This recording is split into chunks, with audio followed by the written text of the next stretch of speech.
Saudações a todos os irmãos e irmãs da Igreja Presbiteriana da Cidade Nova, aqui em Ananindeua, Pará. Saudação a todos os demais irmãos e irmãs que nos assistem no YouTube. Sou o Reverendo Norval, a convite do Reverendo João Eiró, pastor da igreja. Eu vou trazer uma meditação para nós nesse dia. Certamente estamos vivendo dias difíceis para o mundo, difíceis para o Brasil e difíceis para a igreja também. Irmãos e irmãs nossos têm sido acometidos do coronavírus, tem familiares acometidos, vários falecidos. Então são tempos difíceis, não é? Tempos que devem nos levar a refletir como nós podemos agir e como podemos interpretar esses tempos tão difíceis. Então, meditando na palavra de Deus, eu gostaria de compartilhar com vocês sobre o tema Conselhos para dias difíceis. Conselhos para dias difíceis. Nós não somos os primeiros na história da igreja a passarmos por dias difíceis. Muita gente antes de nós também experimentou dias difíceis.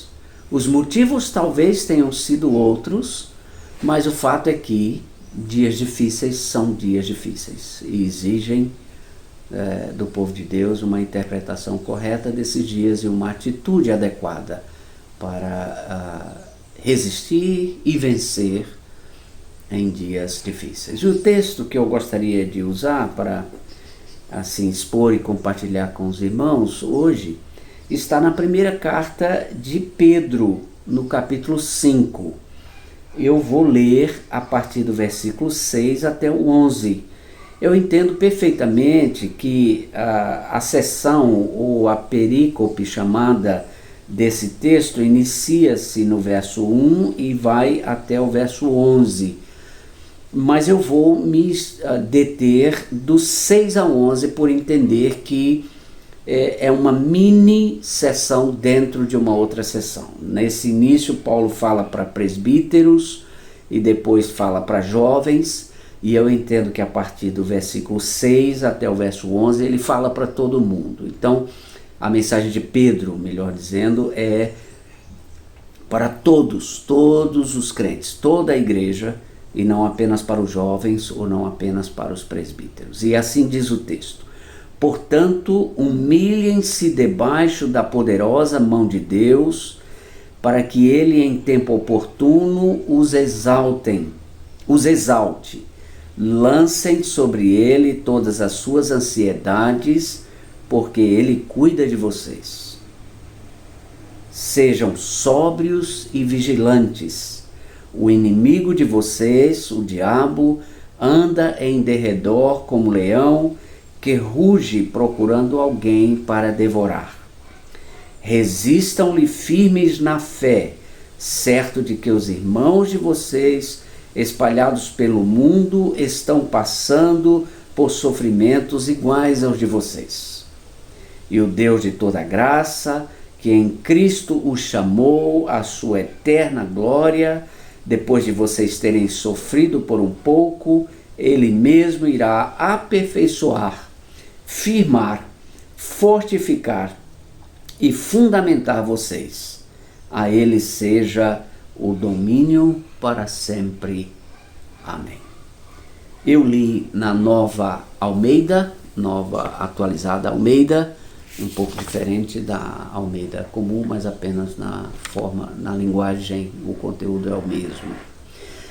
Deixe-me começar dando algumas informações gerais sobre essa carta de Pedro, para que, assim, dando o contexto, a gente possa entender em que circunstâncias o apóstolo estava e em que circunstâncias ele escreveu, mas também em que circunstâncias as pessoas para quem ele escreveu estavam, para que aí então a gente possa estabelecer as semelhanças e as distinções em relação à nossa situação hoje, possamos entender o texto e depois aplicá-lo à nossa realidade hoje aqui no Brasil.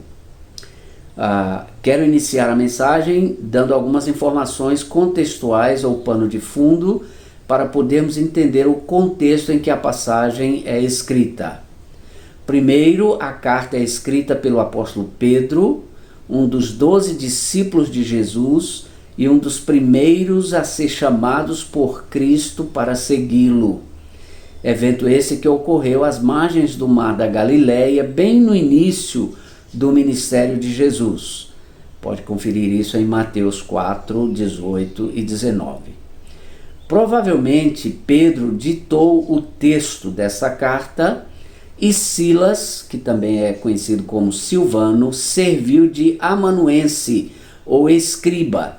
E você pode ver uma referência a isso em 1 Pedro 5,12. Há alguns estudiosos que afirmam que Pedro não falava grego, embora não tenhamos evidência a favor ou contra isso. O fato é que Paulo, Pedro e outros utilizavam amanuenses ou auxiliares, escribas. Eles ditavam o texto e essas pessoas escreviam, e é possível que esse tenha sido o caso de Pedro ao escrever essa carta. Segundo, a carta é escrita para os crentes, judeus e gentios, que estavam dispersos nas regiões do Ponto, Galácia, Capadócia, Ásia e Bitínia. E você pode encontrar essa informação no primeiro capítulo da carta, no versículo 1, quando ele endereça especificamente a sua carta aos irmãos que estão nessas regiões do Império Romano. Ele descreve os crentes para quem está escrevendo de 3 maneiras. Nós encontramos isso lá no início da carta. Primeiro, ele os chama de eleitos de Deus.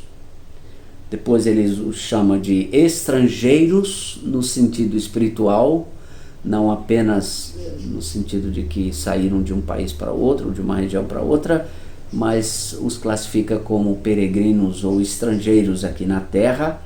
E terceiro, dispersos ou participantes da diáspora, um termo que é muitas vezes usado no Novo Testamento para os judeus especificamente, mas que aqui, diante desse contexto de aplicação espiritual do forasteiro, entende-se como uma diáspora cristã, tanto de judeus quanto de gentios.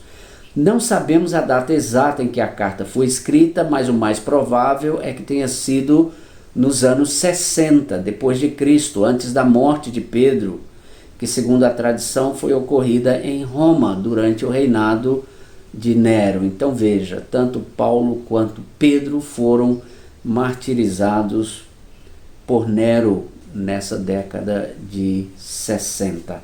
O ano exato a gente não tem certeza quando foi, provavelmente 64, 65, por aí, mas não temos exatidão. Quanto ao local em que o apóstolo estava quando escreveu a carta, ele a chama de Babilônia, capítulo 5, versículo 13, o que é de forma geral entendido como um uso metafórico do termo para se referir a Roma. Embora o texto bíblico não afirme, a tradição antiga dos pais da igreja nos afirma que Pedro foi a Roma e lá ele foi martirizado, crucificado de cabeça para baixo. Com essas informações gerais, olhemos agora para a parte específica da carta que iremos expor hoje à noite para os irmãos. Nos versículos anteriores, Pedro exorta líderes e jovens a um comportamento cristão adequado em dias difíceis. Em 5b, por exemplo, ele passa a se dirigir a todos os crentes com exortações, ou 3 exortações importantes para dias de sofrimento e incerteza. E aí, a partir do versículo 6, ele exorta ou aconselha os crentes a terem determinadas atitudes para enfrentarem esses dias difíceis. A primeira dessas características é quando ele diz que os crentes devem ser humildes ou devem se humilhar. Aqui o apóstolo cita o Antigo Testamento para fundamentar a sua exortação. Provérbios 3:34, que diz: certamente ele zomba dos zombadores, mas dá graça aos humildes. Falando de Deus e a sua atitude para com os ímpios ou para com aqueles soberbos que zombam dos outros, se consideram superiores, e Deus então zomba, ironicamente, zomba dos zombadores, mas dá graça aos humildes. Pedro pessoalmente ouviu do próprio Jesus muitas vezes a exortação com relação à humildade. O termo grego usado aqui é formado com base de um adjetivo que Jesus usou em Mateus 11:29 para se referir a si mesmo como o humilde de coração. Usou também em Mateus 18:4 para dizer que quem se humilhar como a criança será o maior no reino de Deus. Essa palavra é usada por Jesus também para contrastar com o termo meison, que significa maior, em Marcos 9:34. A atitude dos seguidores de Jesus deve ser de humildade e não de arrogância. Perguntado sobre quais 3 características mais importantes na vida de um crente, Agostinho respondeu: humildade, humildade, humildade. Aqui especificamente em 1 Pedro, o ato de se humilhar significa não somente manter uma atitude de humildade, isto é, não pensar altivamente, mas também e principalmente se posicionar com absoluta sujeição à soberania de Deus. Notem que o apóstolo fala: humilhai-vos sob a poderosa mão de Deus.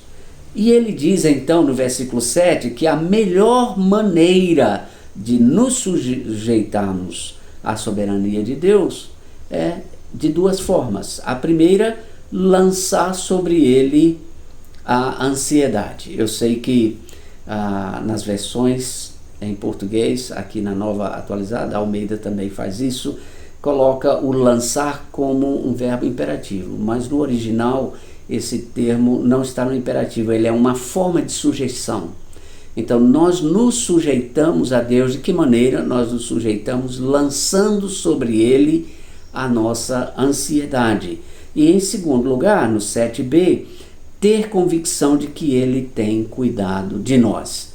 Então nós nos submetemos ou nós nos humilhamos a Deus quando primeiro nós lançamos sobre ele a nossa ansiedade, descansamos o nosso coração nas mãos de Deus, mas em segundo lugar o fazemos com a convicção de que a mão poderosa dele é uma mão que sustenta, é a mão que guarda, é a mão que protege em dias difíceis. Portanto, a soberania de Deus deve ser usada não só para justificar os possíveis sofrimentos que sobrevenham aos crentes, mas principalmente para garantir que podemos confiar nele, que é soberano, na certeza de que o sofrimento é passageiro e que em breve seremos exaltados. É o que nós encontramos na parte B do versículo 6.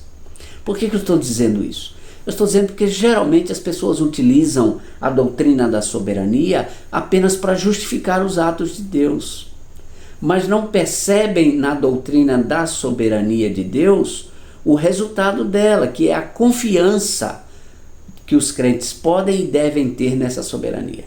Nós não devemos usar a doutrina da soberania para dizer assim: eu não posso fazer nada porque Deus é soberano, ele decide e eu não tenho poder algum de mudar a posição soberana dele. Não, a teologia da soberania de Deus é uma teologia que dá confiança e segurança ao crente, entendeu? Nós podemos lançar, porque ele é soberano e porque ele tem controle, eu posso lançar a minha ansiedade sobre ele, na certeza de que ele ouve, na certeza que ele guarda, não é? Tem uma doutrina e uma teologia recente aí, chamada de teísmo aberto, em que alguns, inclusive pastores aqui no Brasil, estão defendendo que Deus não conhece o futuro, Deus não sabe o futuro. Eu li agora nas redes sociais, uns dias atrás, aí, um pastor dizendo que Deus não sabia que o coronavírus ia chegar. Né? Esse tipo de doutrina é uma doutrina absolutamente estranha às Escrituras. Né? Porque se você pega o Salmo 139, por exemplo, quando o salmista diz assim: como é que eu posso fugir da tua presença? Se eu abro a boca para falar, antes mesmo da palavra chegar à minha boca, tu já sabes o que eu vou dizer. Então, esse Deus que nós encontramos nas Escrituras, e essa doutrina da soberania de Deus que nós encontramos nas Escrituras, não nos dá espaço para esse tipo de afirmação desse pastor, de que Deus foi pego de surpresa pelo coronavírus. Obviamente, o Deus soberano das Escrituras é um Deus que tem controle absoluto sobre todas as coisas, mas também quão importante essa primeira afirmação é de que exatamente porque ele tem controle, nós podemos lançar sobre ele a nossa ansiedade e ter a convicção, a certeza de que estamos nas mãos certas. Porque a mão poderosa de Deus nos dará a vitória no tempo oportuno. Então, a atitude de humildade, sabe? Humildade aqui como sujeição, se submeter a Cristo, ter assim uma atitude de: eu sei que eu estou seguro nas mãos desse Deus soberano. Ele é confiável. Eu não preciso desconfiar das atitudes, dos atos e da forma como ele conduz a história. Deus é confiável. Eu posso lançar sobre ele as minhas ansiedades, ansiedades naturais que ocorrem mesmo em dias difíceis, diante da nossa humanidade, da nossa fraqueza. Nós ficamos ansiosos. O que vai acontecer? E se eu adoecer? E se eu perder o emprego? Como vou sustentar a minha família? Como vão ficar meus filhos? Como vão ficar meus netos? A minha esposa?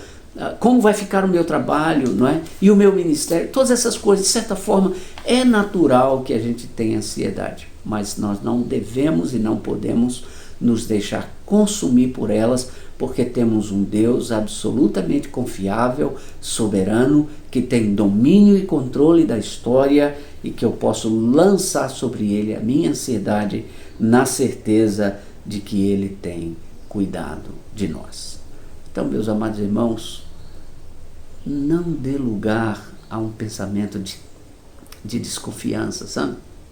Não fique desconfiado dos atos de Deus. Não fique desconfiado das atitudes de Deus.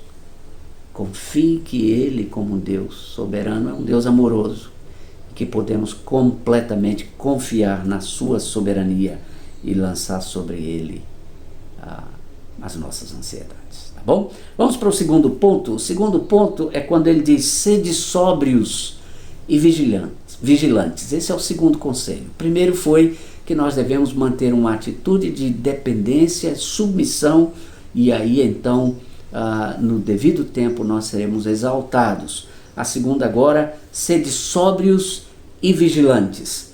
A exortação anterior poderia dar a impressão a alguns de que a vida cristã é passiva e inerte.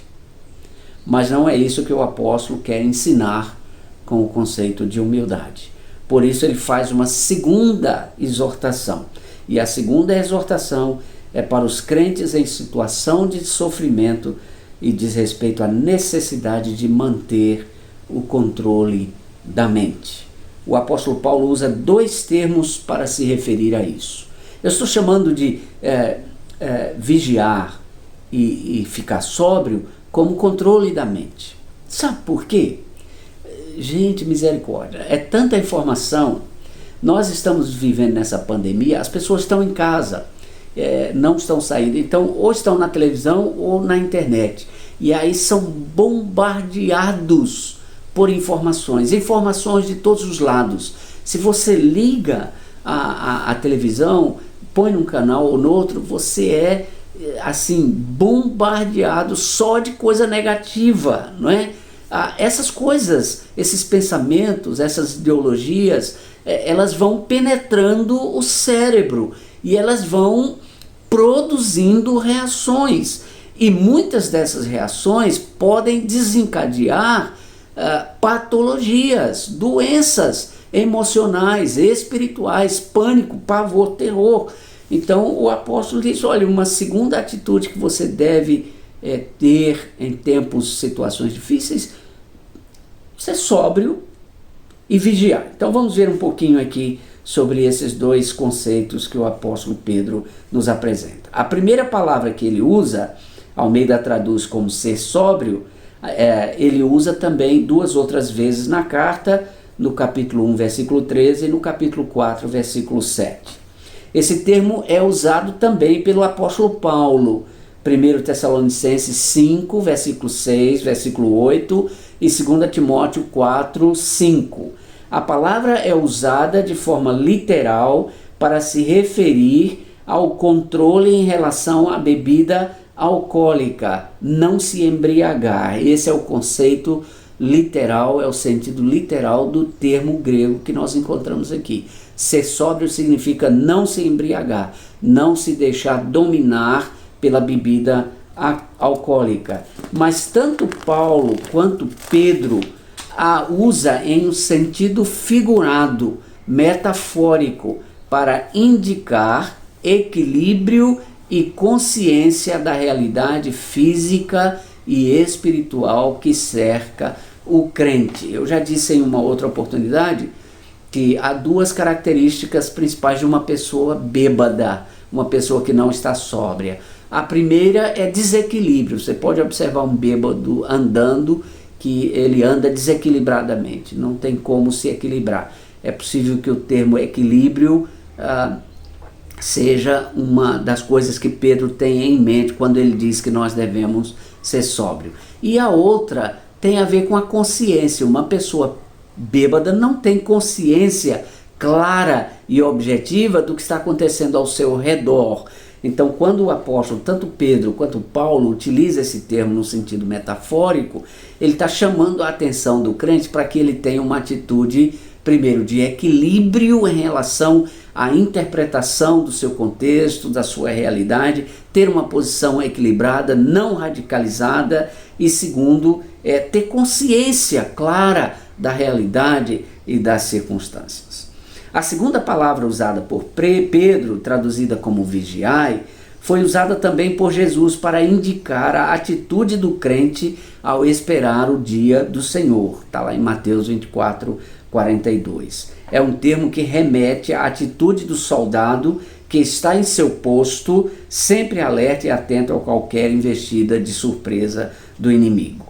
A razão para a vigilância e a sobriedade, segundo Pedro, é a ação constante de Satanás, aqui descrito figurativamente como leão, o inimigo dos crentes que está continuamente assediando a igreja.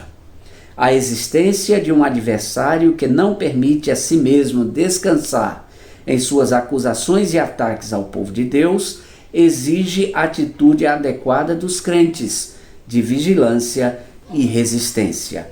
Aqui devemos parar para imaginar de que maneira Satanás ataca os crentes.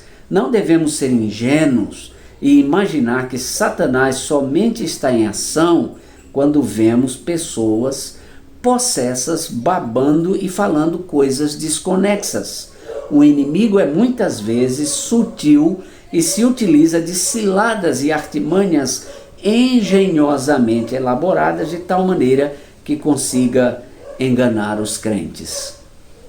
Satanás utiliza de muitos subterfúgios e mecanismos para atingir o crente e atingir a igreja. Na época do apóstolo Pedro, Satanás usou o Império Romano e o Império Romano desferiu golpes muito fortes sobre a igreja. A linguagem aqui que Pedro utiliza do leão remete à atitude de vários imperadores, por exemplo, que lançavam os crentes na arena e soltavam os animais selvagens, leões e outros, para consumirem esses crentes. Quem sabe Pedro não está aqui com a imagem, não é, daquele grande estádio lotado de espectadores, o imperador lá na frente, os crentes olhando para toda aquela coisa, e de repente os leões começam a sair e a circundiá-los, prontos para atacá-los. Talvez seja essa a imagem que está na mente de Pedro, e que nós devemos imaginar então como foi difícil para os crentes daquela época resistir a Satanás com as suas investidas, usando o Império Romano, usando outras instituições, usando pessoas, usando ideologias, usando pensamentos, usando tanta coisa para desanimar e infligir dor e sofrimento ao povo de Deus. Portanto, a nossa atitude deve ser de vigilância constante, deve ser de uma visão clara de quem é o nosso inimigo, Satanás. Paulo já disse que a nossa luta não é contra a carne, nem contra o sangue, mas contra Satanás, e que a intenção de Satanás é enfraquecer a nossa fé e nos fazer desistir, nos fazer desanimar. E em tempos difíceis, em tempos de sofrimento, essa realidade se torna mais perceptível e mais visível e exige de nós uma atitude de cuidado e de vigilância e de sobriedade. Concluindo, um professor meu de história da igreja sempre dizia para a gente: os nomes mudam, mas as tendências são as mesmas. As razões do sofrimento sobre o povo de Deus podem mudar, mas a tendência é sempre a mesma, de que tenhamos que enfrentar sofrimento até o fim de nossa caminhada na terra.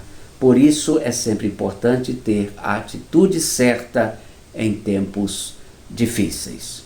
Como podemos aplicar esse texto, respeitando, claro, o seu contexto literário e histórico, mas aplicando a nossa situação análoga de restrição de liberdade e sofrimento hoje?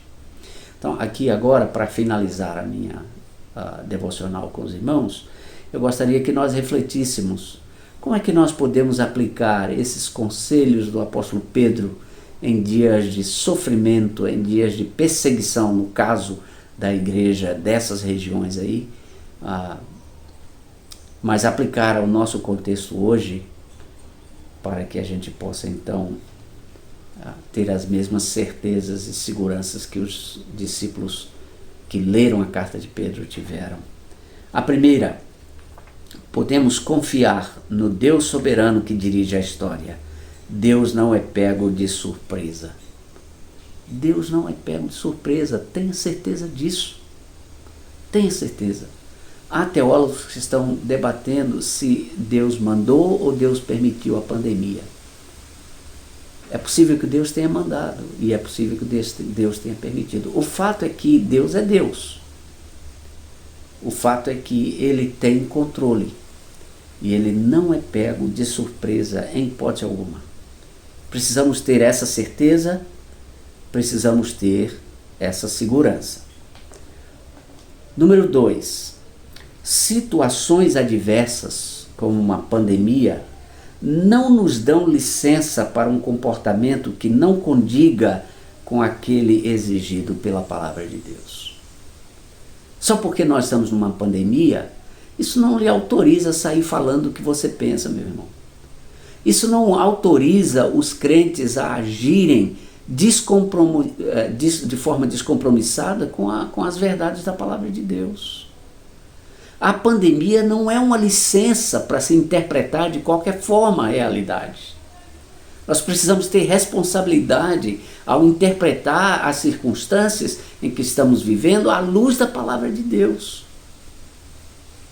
Então, a pandemia ou qualquer hora de sofrimento não é uma licença para você pensar como quer e afirmar o que você quer, entrar em disputas que estão ocorrendo. Eu já vi alguém dizer que em todos os outros países, os países se uniram para lutar contra a pandemia. No Brasil não, nós nos dividimos. No Brasil nós entramos nessa onda ideológica absurda, e aí acabamos não interpretando corretamente a realidade e principalmente tendo um comportamento que condiga com o comportamento certo, cristão, adequado para tempos difíceis. E por fim, queridos irmãos, em todo tempo devemos ter mente clara e segura para interpretar os eventos à luz da palavra de Deus e identificar e resistir às ações de Satanás contra o povo do Senhor. Certo? Nós não devemos, dito isso que disse anteriormente, nós não devemos ter uma atitude passiva. É isso mesmo, não temos que fazer nada. Não. Nós temos que entender que, como povo de Deus, nós estamos enfrentando lutas. E essas lutas podem e serão usadas pelo nosso inimigo Satanás para nos enfraquecer, colocar dúvida no nosso coração, colocar dúvidas em relação ao caráter de Deus, né? Colocar dúvidas em relação à nossa fé. E aí, então, se a gente se basear somente nessas coisas, a gente corre um sério risco de fracassar. Para finalizar, o texto não termina apenas com a perspectiva humana de como nós devemos agir. Pedro, conscientemente, ele diz, olha, nós devemos ter essas atitudes de humildade, de vigilância, não é? De submissão a esse Deus soberano, com confiança de que ele está no controle. Mas ele termina o texto dizendo o que Deus vai fazer. E aí no versos 10 e 11 ele diz que Deus em Cristo nos chamou à sua eterna glória e que esse sofrimento é um sofrimento temporário que serve para nos aperfeiçoar. A primeira coisa, o sofrimento serve para aperfeiçoar os crentes. Ele diz também, serve para fortificar e serve para fundamentar. E aí termina num cântico, né? Num arroubo de louvor, dizendo, a ele seja o domínio para sempre. Deus está no controle. Deus é soberano e confiável. Confie nele, em humildade e submissão, vigiando no seu posto, sabendo que o inimigo pode atacar a qualquer momento, mas também que o nosso general pode chegar. E quando ele chegar, o sofrimento acaba. E aí iremos para a eterna morada com ele. Amém? Firmes, fortes, confiantes na palavra e na soberania do Senhor. Que ele nos abençoe e nos dê graça. Amém.